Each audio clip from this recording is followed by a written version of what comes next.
திருச்சிற்றம்பலம். புழியர்கோன் வெப்பொழித்த புகழியர்கோன் கடல் போற்றி, ஆழிமிசை கல் மிதப்பில் அணைந்த பிரான் அடி போற்றி, வாழி திரு நாவலூர் வன் தொண்டர் பதம் போற்றி, ஊழிமலி திருவாத உரர் திருத்தாள் போற்றி. திருச்சிற்றம்பலம்.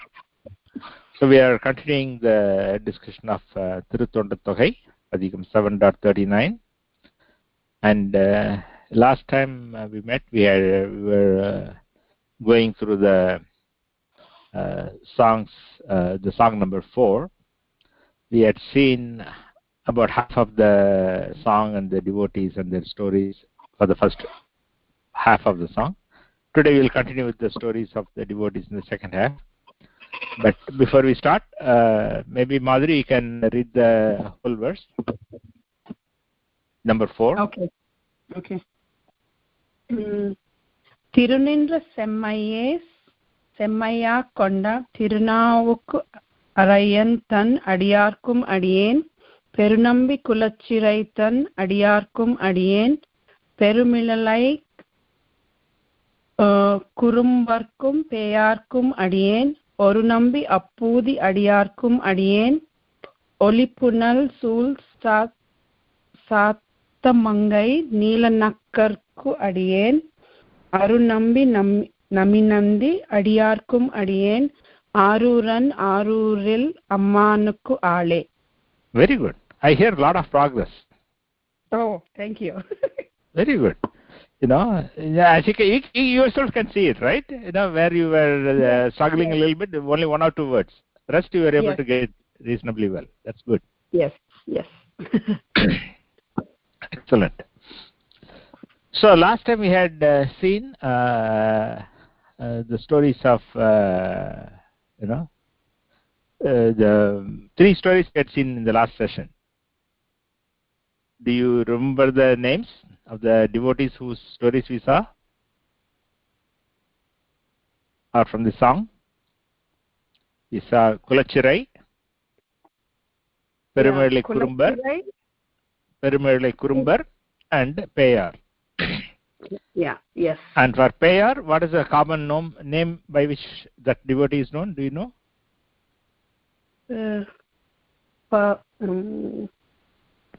Karakalamyar, I don't know. Karaikal Ammayar. Karaikal. Karaikal is the place. Karaikal. Ammayar is the mother, with respect. Okay. Karaikal. Okay. Yeah. Amma is mother. Amma. Mm-hmm. And R is the respectful suffix, like Garu. Okay. Garu or Varu, right? I don't know. Both are used in Telugu, or what is the difference between Garu and Varu? Yeah. Garu, yes. Garu, but they basically, if it is a god, you'll say Varu, right? Swami Varu. Yeah, I think it's like a plural thing. Garu and Varu, I think plurally they say, I guess. I don't know. Okay. So in Tamil, R is the equivalent word, and in the olden times, and then later on they also started using the gal, right? Okay. Swami gal, our gal. Yes, Swami gal. That gal will be there. Gal is a plural suffix, so they use that. But anyway, so Karikalamyar we have seen. Karikalamyar. Yeah. So now we are going to look at the next devotee in the list. ஒரு நம்பி அப்பூதி அடியார்க்கும் அடியேன்.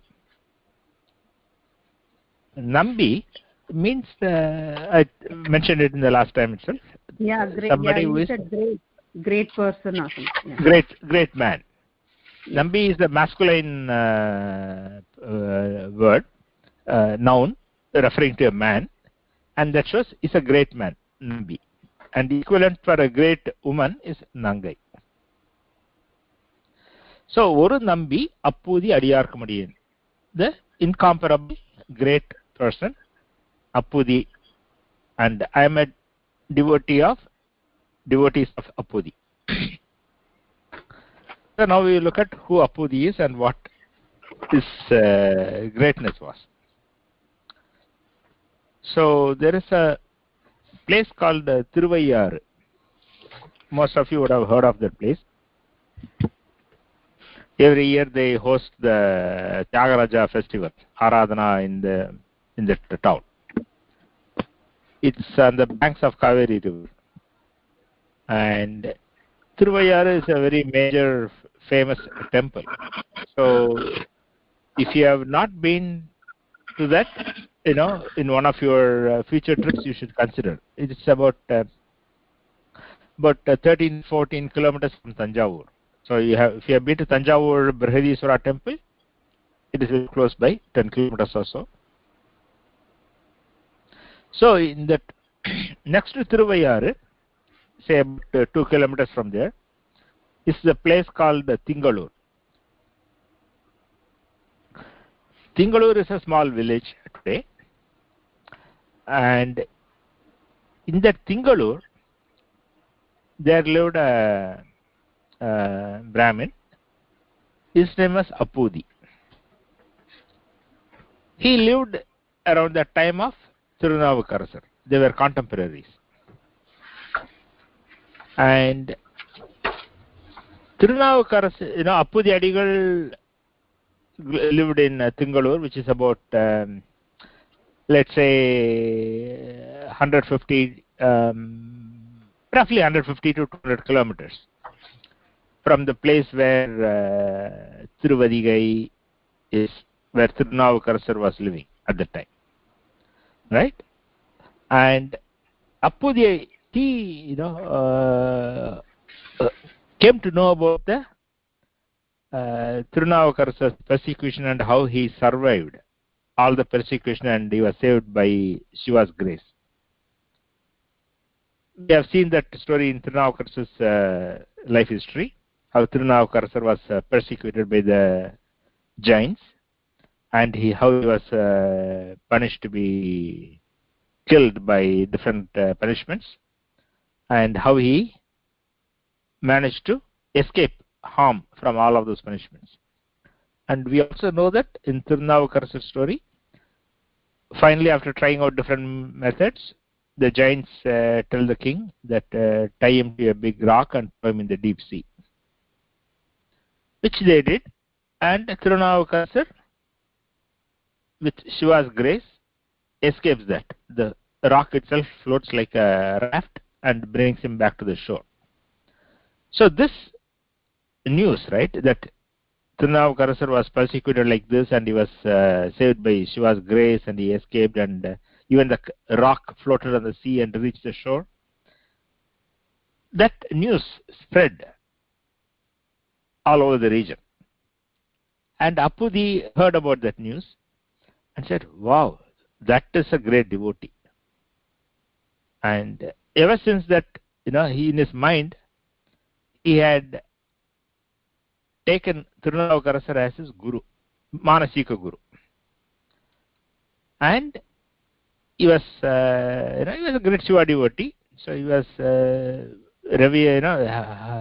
he had Tirunavukkarasar as his Manasika guru, and he was, always thinking about him. And he was so devoted to the Tirunavukkarasar,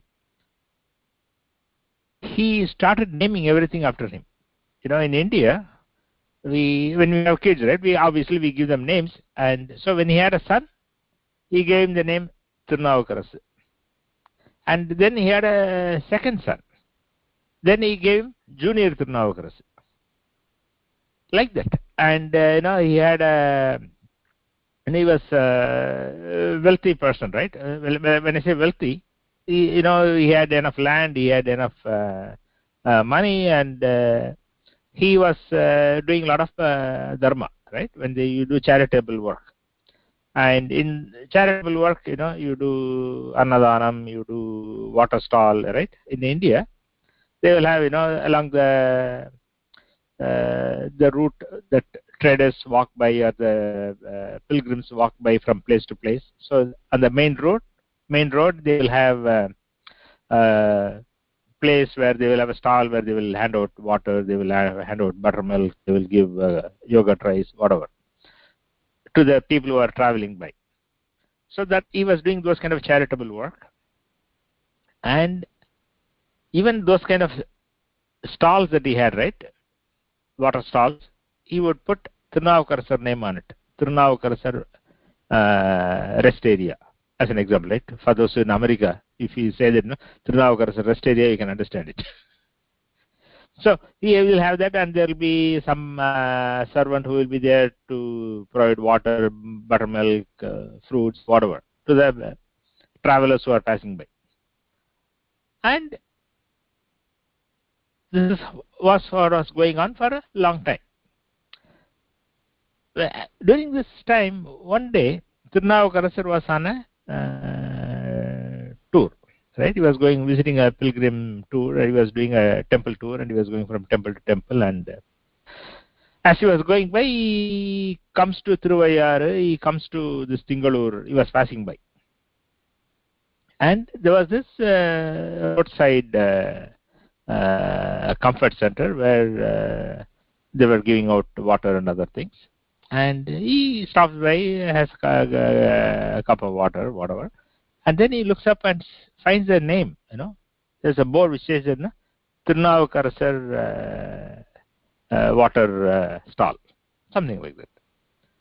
And Tirunavukkarasar was a bit surprised, Why should somebody put this name, his name, on a charity that he is doing, somebody is doing? So he becomes curious and asks a servant who is working in that booth, say, who owns this place? Who runs this place? Then that servant says, sir, his name is appUdhi. He's a Brahmin, and he was here. He just left about 15-20 minutes ago. And if you go to that village there, and in that village you go to this place, this is where his house is. He gives the location of appUdhi's house. So Tirunavukkarasar walks to the village and goes to the Agraharam and goes to appUdhi Adigal's house. This timing is, right? In those days, there is no TV, there is no newspaper, there is no nothing, right? So they have not met before. So appUdhi Adigal has never seen Tirunavukkarasar. Tirunavukkarasar has no idea who appUdhi is. So Tirunavukkarasar goes outside the appUdhi Adigal's house. And then appUdhi Adigal sees that some Shiva devotee has come to his house. He's waiting on the outside the gate. So appUdhi Adigal comes from inside the house, welcomes him, and when Athithi comes, how you welcome, right? So you offer them whatever. He does namaskaram because he's a Shiva devotee, so he does namaskaram and all that. And then as he was about to say something, Tirunavukkarasar looks at appUdhi and says, he says, what's your name? He says, I am appUdhi Adigal, whatever. And then Tirunavukkarasar asks him, tell me one thing. I was walking by and I stopped by the water stall that you are running near the highway. And there I saw a board in which instead of writing your name, you have written some other name. Why? And appUdhi Adigal was speaking, welcoming him properly and with a pleasant face and all that. But as soon as he heard this statement, question, why did you put some other name on the board in the charity that you are running? appUdhi Adigal becomes a bit upset. He looks at the Tirunavukkarasar with a scorn. You look like a Shiva devotee and you seem to be well versed with many things, but how come you don't know about Tirunavukkarasar's greatness? And how dare you say that Tirunavukkarasar's name has some other name? You're so upset, right? Like it's like as if saying the other person, something like like a name that he didn't want to say it, right? The other name. So he becomes very angry. appUdhi Adigal becomes very angry and speaks a little bit in a lower, in a curt voice, and you look like a Shiva devotee, but you don't even know this name. Tell me, who are you? What are you? Where are you coming from? How come you don't know even this name? Then Tirunavukkarasar tells appUdhi Adigal that he is Tirunavukkarasar. And Shekhar does a wonderful way of writing this episode. Instead of saying, I am Tirunavukar sir, Tirunavukar sir says, I am that person who foolishly became a Jain monk and had to suffer through the Sulai disease and finally realized the mistake and came back to Shiva's path. Basically, instead of saying that I am Tirunavukar sir, he is saying I am the foolish person who became a Jain monk and who had to suffer this Sulai disease and then brought back into Shiva's fold. So that's when appUdhi adhigaL realizes this is Tirunavukar sir. So appUdhi adhigaL was immediately overjoyed because he was looking at Tirunavukar sir as his Manasika Guru and he himself has come to his house today. So he immediately calls his wife, his kids, everybody from wherever they are inside the house, in the backyard, wherever, they all come running. They all fall at his feet. And he invites Tirunavukar sir inside the house. And then, obviously they are talking for some time. And then, he requests Tirunavukar sir that, sir, you should have lunch at our place today. Tirunavukar sir agrees. And then, as per, you would have probably gone to the Kaveri river for his morning bath and other anushthanams, whatever, right? So he had gone out and he was going to come back after a couple of hours. And in the meantime, heavy, what kind of feast they will be preparing, you can imagine, right? So appUdhi's wife makes a wonderful lunch. Then calls out to her elder son.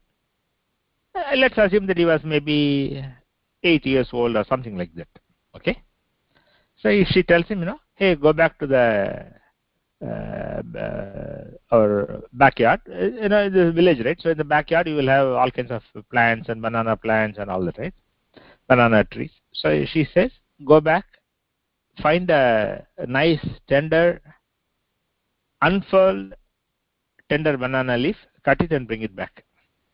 You know how when they serve lunch, they will serve lunch in banana leaf, and when the leaf is fully open, then bird droppings and other things can be on it, right? So it can get dirty. So the best leaf is the one that looks like a rolled tender leaf that is still not yet fully opened, and that will be soft and clean. So she tells him to go get one such nice tender banana leaf. The son goes out to the garden and identifies the right thing, and then he cuts off the leaf. And as he was doing that, he gets bitten by a cobra. As you know, in India, especially in those days in the villages, cobras are very common, and snake bites are deadly. Cobra bites deadly, and there is no antidote. So he cuts off the tender leaf, and in the meantime he gets bitten by a cobra. He looks around, he can see that it's a cobra, because even though he's a kid, he knows cobras are dangerous, and the people die because of cobra bites. So he takes the leaf, hurries up back into the house, and his mother was, he is calling for his mother, and mother comes out, and he gives the tender leaf in her hand, and then he falls down and faints.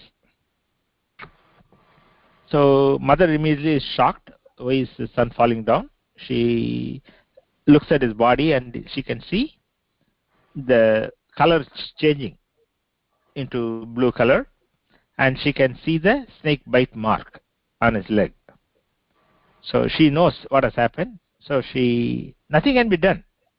She calls her husband, he comes, but by the time, the venom is so strong that the kid dies. Now they both are looking at one another, and they are wondering, because the son has died. First, it's a great tragedy, but to appUdhi, the greater tragedy is that Tirunavukkarasar, to whom he was mentally worshipping as his guru for many years, has come to their house, and he was going to eat at their house for lunch today. But now that their son has died, nobody will eat. There will be no more feast. There will be no more lunch. People won't eat when somebody has died. So he's so sad. What to do now? So immediately he decides, let's not reveal that our son has died. Let us make sure that Tirunavukkarasar can have his lunch, and then after he leaves, we can take care of the rest of the things that we have to do for our son. So they take a mat, roll up their son's body in that mat, and put it in the backside somewhere in some storeroom. And then the husband and wife, as if nothing has ever happened, they are back to normal smiley faces. They go back to things, and they invite Tirunavukkarasar to come and have lunch.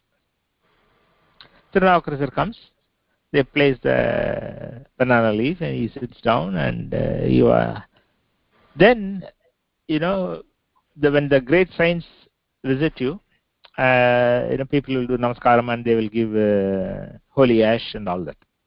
So he gives holy ash. Tirunavukkarasar gives holy ash to appUdhi adhigaL. He gives holy ash to his wife. He gives holy ash to his second son. Then Tirunavukkarasar says, where is your first son? Call him. I want to give him holy ash too. And appUdhi adhigaL says, sorry, Swami, he cannot come now.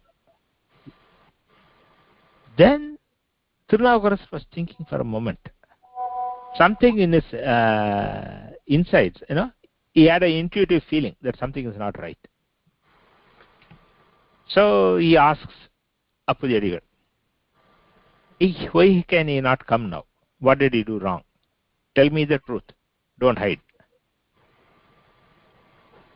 Then, since Tirunavukkarasar says, tell me the truth without hiding it, then appUdhi adhigaL and his wife, they tell him that their son has died because of snake bite. And you can imagine Tirunavukkarasar's situation there. He was thinking, what great devotees these two are, that their eldest son has just died, and they are not showing any sadness in their face, but they are smiling and they are wanting to feed me. What kind of devotion they have. And he says, bring me that body. So they bring the body. He says, let's take it he takes it to the local temple. Periya is a temple next to Tingalur. It's a very big temple. It's a village temple, but size-wise it's very big. Like the whole area of the temple is about an acre or so. So he takes the body to the outside the temple, puts it there, and Tirunavukkarasar sings one wonderful padhigam. It will start as Ondru Kolam. So in every song, first song he will refer to the number 1, second song he will refer to the number 2, third song he will refer to the number 3. And in every song, finally in the 10th song, he will say, Pattu Kalam, 10. 10 are the teeth of the snakes that he has got. Shiva wears a 5-headed snake, cobra, so it has 10 teeth, the poison teeth. So he says 10 are the poison teeth on the cobra. So that's how he finishes that padhigam. And as soon as he finished that padhigam, with Shiva's grace, appUdhi adhigaL's son, who had died a couple of hours earlier due to snake bite, comes back to life. So the parents are overjoyed. Even though they are overjoyed that their son has come back from death, but they are also a little bit unhappy because of this son and all these things that have happened, Tirunavukkarasar could not be fed lunch at the proper time. His lunch is delayed because of this. But they are all happy, so they come back to their house. Now Tirunavukkarasar has his lunch, and then obviously he would have spent a couple of days there, and then Tirunavukasar goes on his pilgrimage to our temples. So this is what we know of appUdhi's story. So the main thing is that he had become such an ardent devotee of Tirunavukasar without ever seeing him. And he had so much devotion to Tirunavukasar, and he wanted to ensure that he eats on time at their house.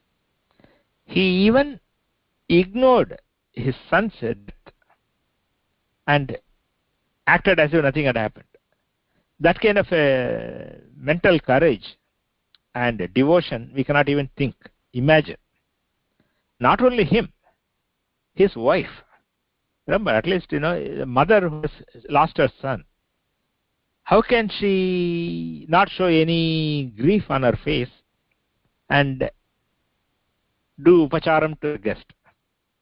It's an unimaginable thing, but that's what they did. So this is the story of appUdhi. And it is for that level of devotion and that level of bhakti that Tirunavukasar also, in his thevaram song, in a different padhigam, refers to appUdhi's name. He says, "O Shiva, who is being worshipped by appUdhi." That way he sings a padhigam in which he mentions appUdhi's name. Again, remember the saints, Tirunavukasar or Tirunjana Sambandar, they have nothing to gain by praising anybody. Their only praises for Shiva. But Tirunavukasar saw the greatness of appUdhi and his level of devotion, and what a great soul appUdhi was. Tirunavukasar mentions him and praises him in the padhigam that he sang. So that is the story of appUdhi. Any thoughts, comments, questions? We can talk now. Yeah, I think we heard the story while listening to the story of Tirunavukasar. Yes, that's what I was wondering. Yeah, we did hear this story. Yes, because they are contemporaries. Like obviously they both met. So because they both met, this episode will come in both stories because of that. Okay. Agreed. Okay. And in Periya Puranam, Sekhar, in this kind of situations, what he does is that he will put the story in more detail in one place, and he will just refer it in summary in another place. Or he will give more details in one place and some other different details in another place. Like that. Yeah, but you are right. This comes in Tirunavukasar's story as well. Yeah. And does appUdhi leave his family and go with him, or no? Nothing. appUdhi doesn't leave his family. appUdhi, no, he stays in Tingalur. Because he is a family man, like a typical normal grahastha. So he had his wife, he has his kids, maybe his other brothers, sisters, whoever live in that area, right? So he doesn't leave the household and become a like a sannyasi kind of a devotee. He doesn't go that way. He lives in his house. He continues his devotional service as he was doing before. Okay. So because most of the stories we saw that they just go with the devotees. So. Yeah. So in some cases, like when Shiva comes, right? When Shiva comes and does some leela, at the end they go with Shiva. Yes. Okay, but here because Tirunavukasar comes, he doesn't go with Tirunavukasar. No. Okay. He continues to stay in that place, and in due course he reaches Shiva's feet, right? Like everybody. Yeah. But he doesn't leave the house and go. Okay. So that's why, because of the devotion and all that, he has been named in the 63 nayanars, right? Yeah, because of his great devotion. See, every devotee in the 63 nayanars is because of their greatness, exceptional devotees. Right? There are lot of devotees, but among them the exceptional or the unique ones or the exceptional ones are listed in this. Right? If you say ordinary devotee, in a town there may be 100 devotees, as an example, right? But you cannot list all of them in that. But those who are special are listed in the 63 nayanmars. So appUdhi adhigaL is considered special because of this kind of things. This is something that we cannot imagine anybody else being capable of doing that. Yeah. That kind of extreme thing. Yeah, go ahead. Yeah, I think this is the, I don't know whether it is the first case of a nayanmar who has become a nayanmar, being a devotee of, not directly of Shiva, but a bhakta of Shiva, devotee of a Shiva bhakta, in a way.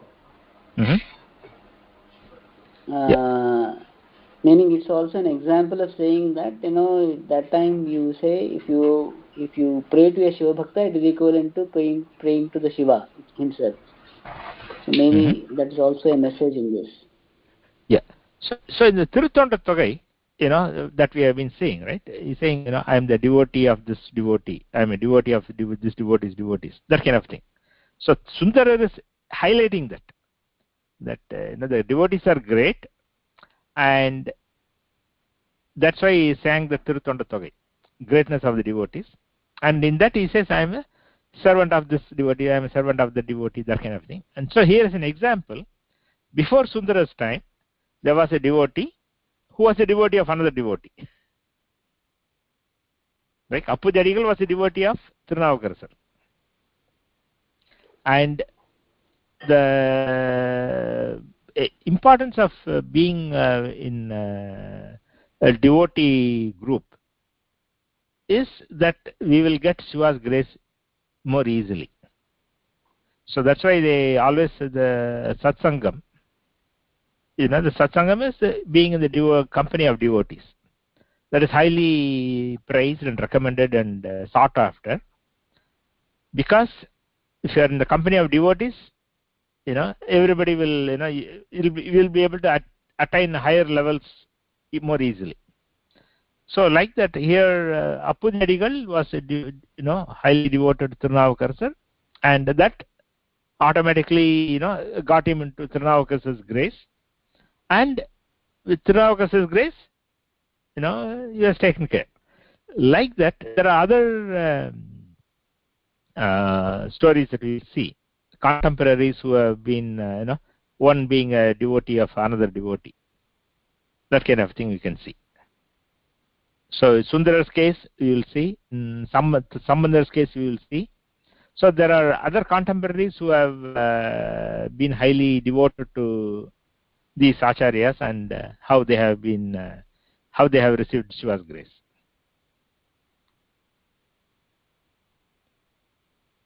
Good. And then next we go into Oli Punal Sool Sattamangai Neelanakkarku Adiyen. Neelanakkar is the name of the devotee, and he is a contemporary of Tirunjana Sambandar. Remember, the appUdhi adhigaL was a contemporary of Tirunavukkarasar,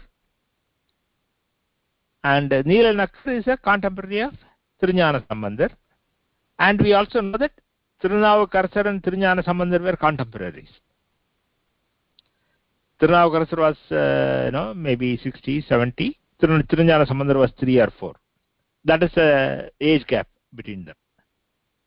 And similarly, appUdhi adhigaL, he had children around 5 years old, 8 years old, that kind of children. So we can imagine that he was probably 35, maybe 40, and Tirunavukkarasar was probably 70. So you can understand that age difference, and even though they are contemporaries. Similarly, Neelanakkar was a contemporary of Tirunjana Sambandar, and he lived in a place called Sattamangai. Satamangai is obviously a village name, and Tirunelanakkar was a Brahmin, and he was married. He had a wife.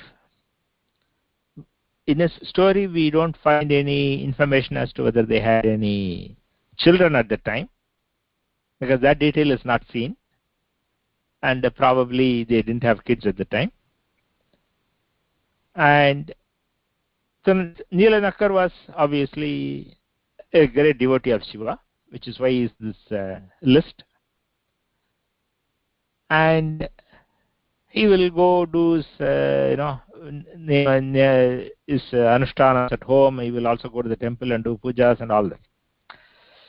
So, as per his normal practice, one day he and his wife, they both go to the temple, and either in those temples, we don't know what the situation was. Maybe the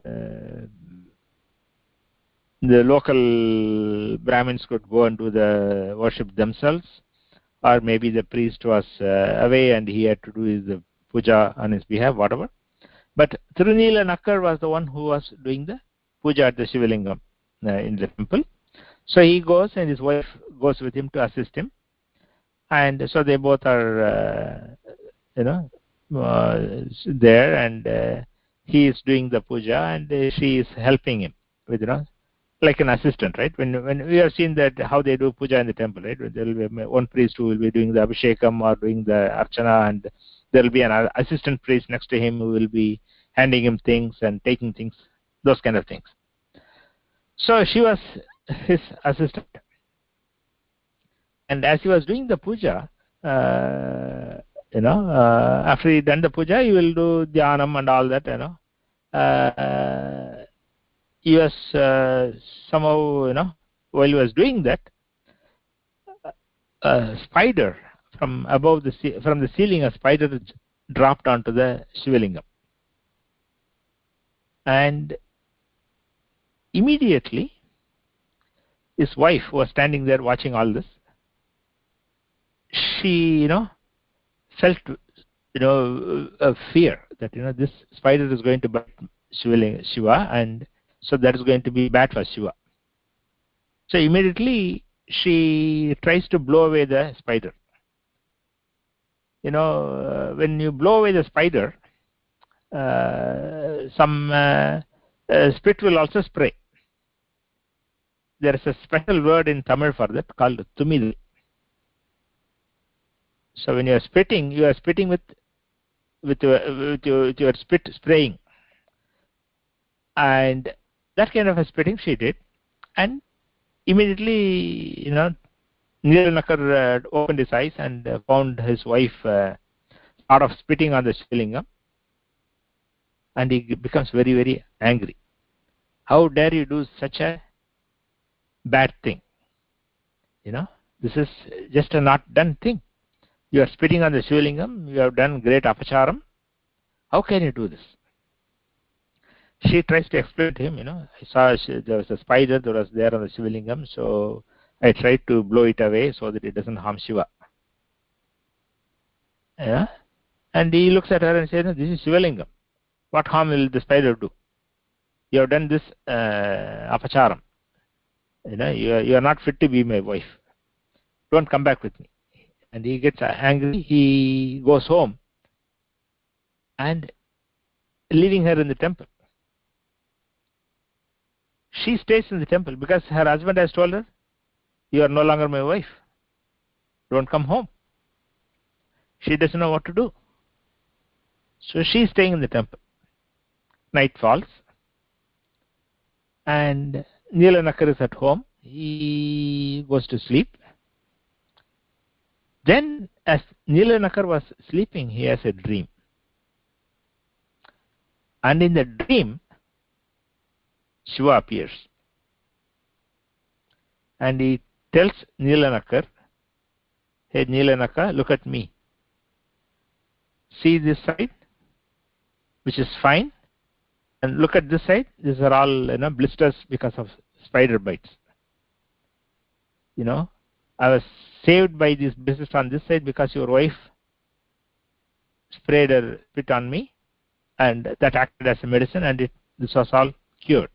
But this side, still I am having blisters. Then at that instant,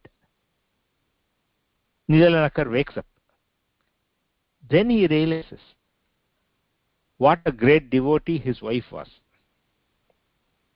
Like a mother, when the mother sees a spider on her child, how she will react. That's how his wife had reacted when spider was on Shivalingam. Right? So he realizes the maternal love that his wife had for Shiva. And how much Shiva appreciated that love that Shiva revealed to him in his dream.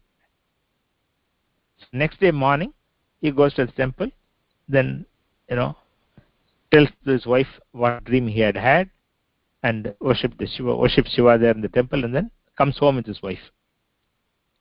Then they are back to normal life. And after several months, there was a big festival in Tiruvarur. So the Satamangai, is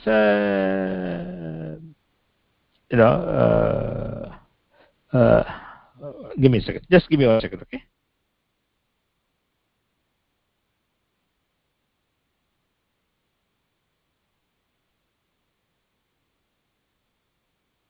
Yeah.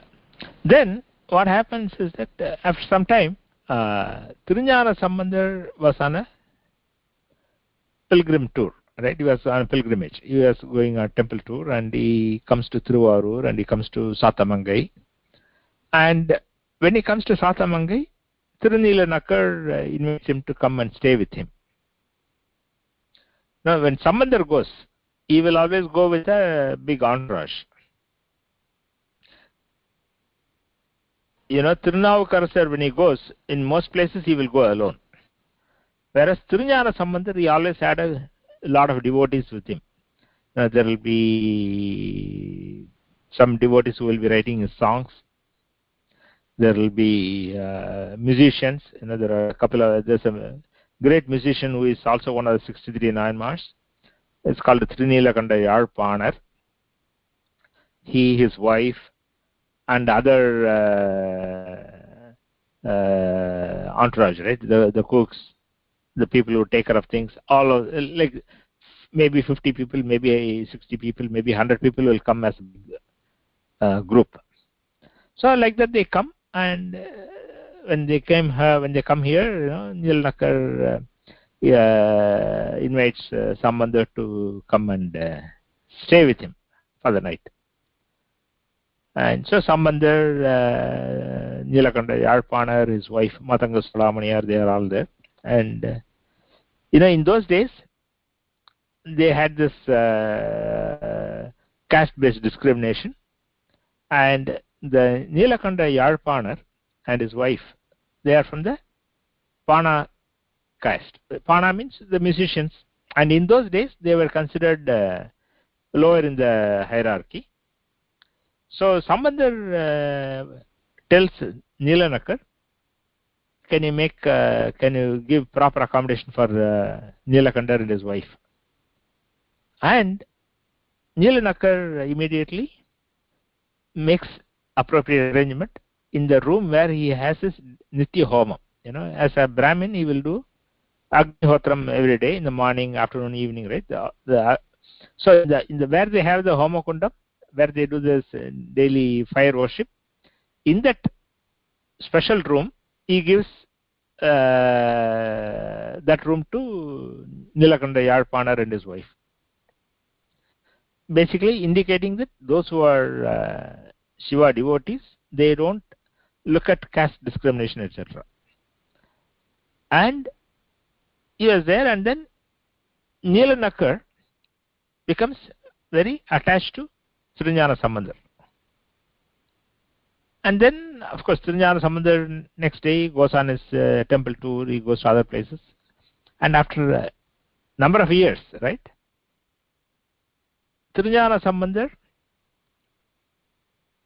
was going to get married, and so Neelanakkar gets invitation to attend the wedding. So Neelanakkar and his wife, they go to Triñāna Sambandhar's wedding. And in Triñāna Sambandhar's wedding, we will see this in more detail in his life. But after Triñāna Sambandhar gets married to a girl, he goes to the local temple. He prays to Shiva. Oh Shiva, isn't this time for me to come back to you? So then Shiva agrees. Then Jyoti appears, and Triñāna Sambandhar tells everybody, his uncles, aunts, parents, his in-laws, his friends, whoever had come to attend the wedding, whoever was there with him at the time, he tells them, come, enter this Jyoti with me, we can go to Shivalokam.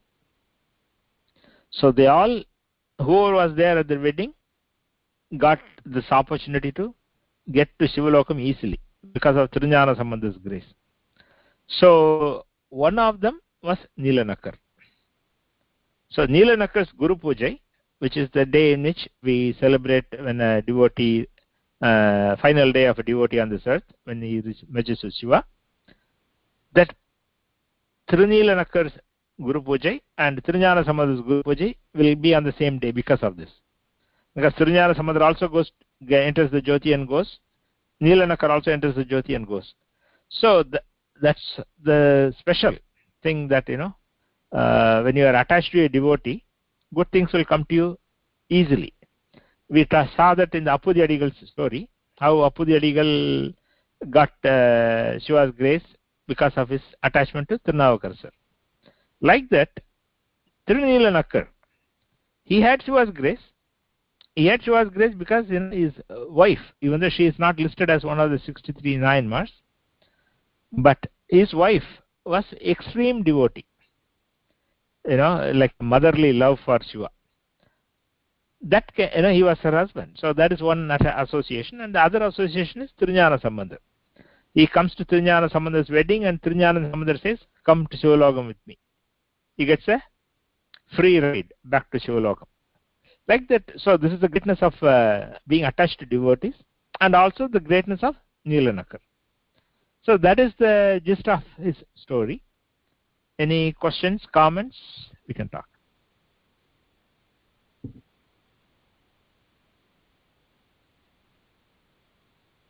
Manigaru, I think I have I don't know whether it's a silly question, I think. Why do we see like Thiru in front of every name? What does that mean? Thiru? Yeah, Thiru means is a Sri. Oh, okay.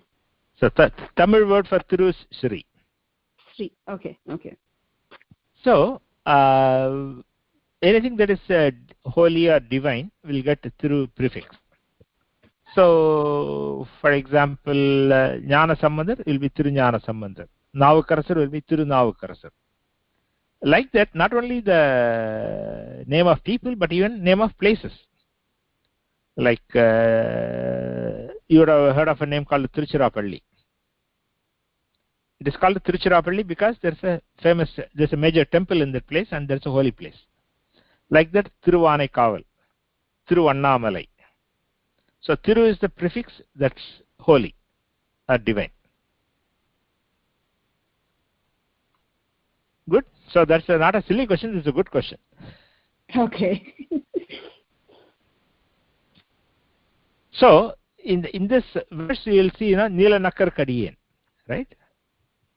The Thiru is an optional prefix, but we will always say that when we say it alone. So Thiruneelanakkar.